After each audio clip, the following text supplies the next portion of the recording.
Hello and welcome. Chris from Missouri here, bringing you another video about vintage baseball cards. In this video, I'm going to share a story with you that I kind of got in a not an argument, but a conversation at a card show last weekend when a guy was telling a story about Dizzy Dean. And I'd heard the same story when I was in college, and I let him tell it without interrupting him and stuff, but I'd since fact-checked it, and I don't believe the story's true, but I think I shared this once before on either this channel or something else, but I want to talk about Dizzy Dean here in a second. But the story went like this. So Dizzy, after his baseball playing days, he became one of the first color commentators in all of baseball television, and he kind of set the framework of what a lot of stations followed later on by having a good old country boy that could keep everybody entertained if the game was going south or if the game got out of hand. And one of the first he gets credited for one of the first television broadcasts he was doing. It was early in the season, and it was really cold at the ball game, and there was a couple sitting out in the outfield grass watching the game with a blanket on. And the TV framed out there and saw where this lady had a cover over top of her and a guy was watching the game. And then next time they showed, the guy had the cover over top of him and the lady was watching the game. And the game got out of hand, and Dizzy started talking and telling stories, and they looked out there again, and sure enough, she's got the cover over top of her and he's watching the game. And then he goes, I wonder what they're doing.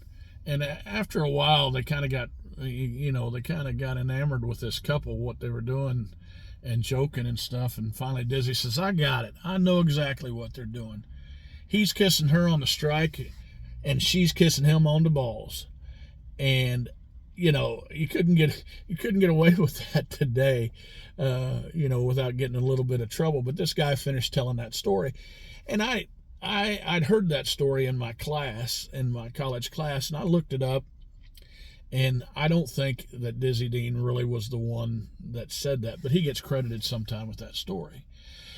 But what that did was, it made me kind of look into Dizzy Dean a little bit and his career and kind of compare him to some other people. And he was a great pitcher for about 5 years. And a dominant pitcher for about 5 years, and he was the last pitcher in the National League, I believe, to win 30 games.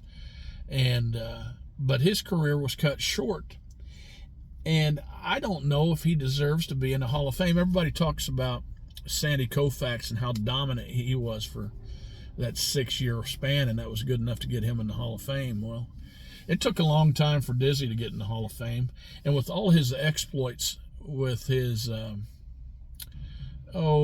broadcasting and stuff, he deserves a place in the Hall of Fame, but I don't know if it's exactly for a pitcher. He was pretty young when he got hurt, and a lot of people don't know this, but Dizzy Dean retired at a young age.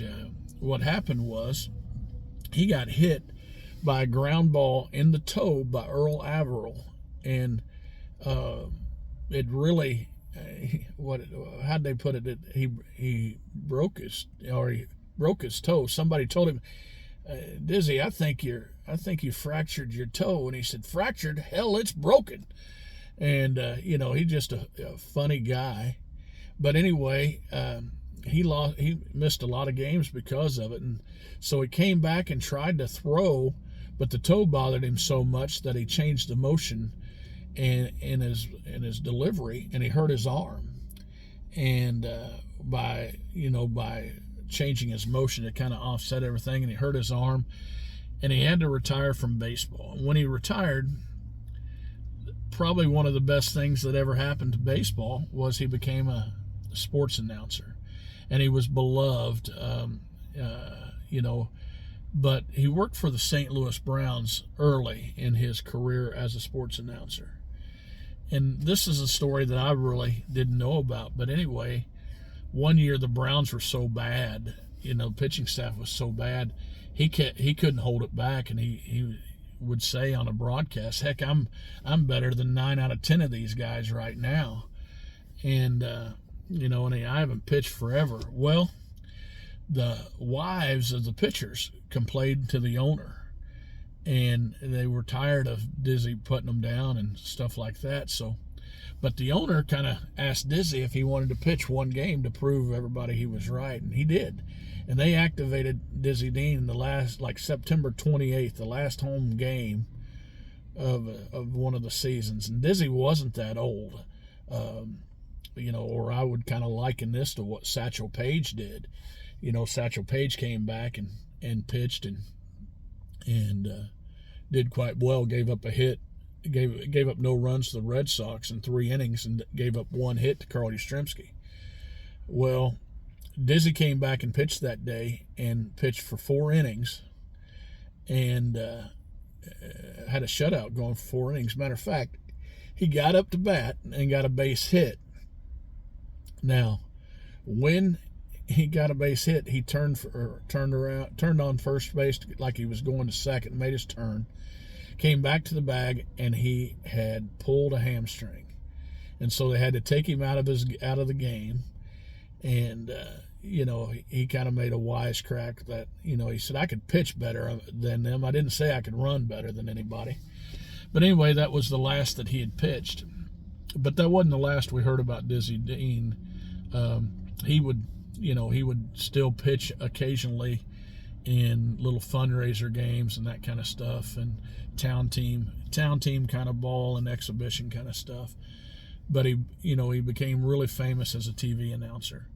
Now, when I look at his stats, I'm not going to repeat things to you. Heck, you guys, if you want to look at Dizzy Dean, look him up on Baseball Reference. That's pretty easy to do. But he did. He was dominant for about 5 years. A really good pitcher for about 5 years. And I guess that warrants him to get in the Hall of Fame. If people would kind of whittle down the Hall of Fame to make it a smaller hall, I don't know, as a player or as a pitcher, if he would last very long in that, if they whittled it down. But he was quite the character.